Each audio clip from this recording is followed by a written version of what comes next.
Hello friends, நீங்கள் நிறைய விதமாக இறால் தொக்கு செஞ்சுருப்பீங்க. ஆனால் கண்டிப்பாக இந்த மாதிரி ஸ்டைலில் செஞ்சுருக்க மாட்டீங்க. ஒரு தடவை இந்த மாதிரி செஞ்சு பாருங்கள், அதுக்கப்புறம் இதே ஸ்டைல் தான் நீங்கள் ஃபாலோ பண்ணுவீங்க. வாங்க நம்ம ரெசிபிக்குள்ளே போகலாம். நான் இன்றைக்கி 400 கிராம் இறா எடுத்திருக்கேங்க. அந்த இறாவை நல்லா க்ளீன் பண்ணிவிட்டு ஒரு பவுலில் போட்டுட்டு அதில் கூட 1 ஸ்பூன் கார்ன்ஃப்ளவர் பவுடர் ஆட் பண்ணிக்கோங்க. 1/2 ஸ்பூன் சால்ட் ஆட் பண்ணிக்கோங்க. 2 ஸ்பூன் plain மிளகாத்தூள் ஆட் பண்ணிக்கோங்க. 1 spoon ginger garlic paste add பண்ணிக்கோங்க. 2 ஸ்பூன் டொமேட்டோ சாஸ் ஆட் பண்ணிக்கோங்க. அப்புறம் எல்லாத்தையும் நல்லா மிக்ஸ் பண்ணிவிட்டு ஒரு 10 நிமிஷம் ஊற வச்சுடுங்க. இந்த ப்ரான்ஸ் ஊறிட்டு இருக்கும்போது இன்னொரு பவுலில் ஒரு 100 கிராம்ஸ் தயிர் ஆட் பண்ணிக்கோங்க.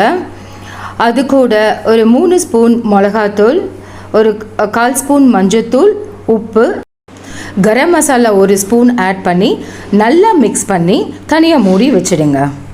அப்புறம் ஒரு பெரிய கடாயில் எண்ணெய் விட்டு நம்ம ஆல்ரெடி ரெடி பண்ணி வச்சுருக்கோம் இல்லையா, இறாலெல்லாம் மசாலா போட்டு அதை எல்லாத்தையும் ஃப்ரை பண்ணி தனியாக எடுத்து வச்சுடுங்க. ஒன்ஸ் இந்த ப்ரான்ஸ் எல்லாமே ஃப்ரை பண்ணி முடிச்சதுக்கப்புறமாட்டு அதே எண்ணெய் கடாயில் அதே எண்ணெய் யூஸ் பண்ணி நம்ம இப்போ தாளிக்க ஆரம்பிக்கலாம்.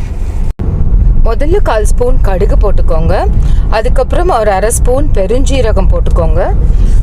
அது நல்லா ஃப்ரை ஆனதுக்கப்புறமாட்டு ஒரு ஸ்பூனுக்கு போல் சின்னதாக நறுக்குன பூண்டு ஆட் பண்ணிக்கோங்க.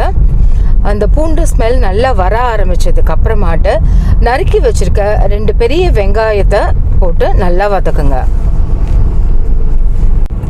வெங்காயம் நல்லா வதங்கினதுக்கு அப்புறமாட்டு நம்ம ஆல்ரெடி ரெடி பண்ணி வச்சுருக்கோம் இல்லையா தயிர் மிக்ஸு, அதையும் ஆட் பண்ணி நல்லா மிக்ஸ் பண்ணி அடுப்பை சிம்மில் வச்சுட்டு ஒரு 3 நிமிஷத்துக்கு மூடி வச்சுடுங்க. அப்புறம் எடுத்து பார்த்தீங்கன்னா இந்த எண்ணெய்லாம் மேலே கொஞ்சம் பிரிஞ்சு வரும். அந்த டைமில் நம்ம ஆல்ரெடி ஃப்ரை பண்ணி வச்சுருக்க இறாலெல்லாம் அதுக்குள்ளே ஆட் பண்ணி நல்லா மிக்ஸ் பண்ணி ஒரு 1 மினிட் மூடி வைங்க.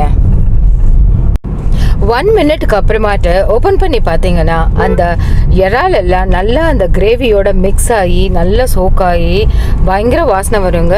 அவ்வளோதாங்க ஃப்ரெண்ட்ஸ், இந்த இறால் கிரேவி ரெடி ஆகிடுச்சு. இது நீங்கள் சாப்பாடோட, சப்பாத்தியோட, தோசையோட வச்சு சாப்பிடலாம். பயங்கர அட்டகாசமாக இருக்கும். ட்ரை பண்ணி பார்த்துட்டு இந்த ரெசிபி எப்படி இருந்ததுன்னு எனக்கு கமெண்ட்டில் சொல்லுங்கள்.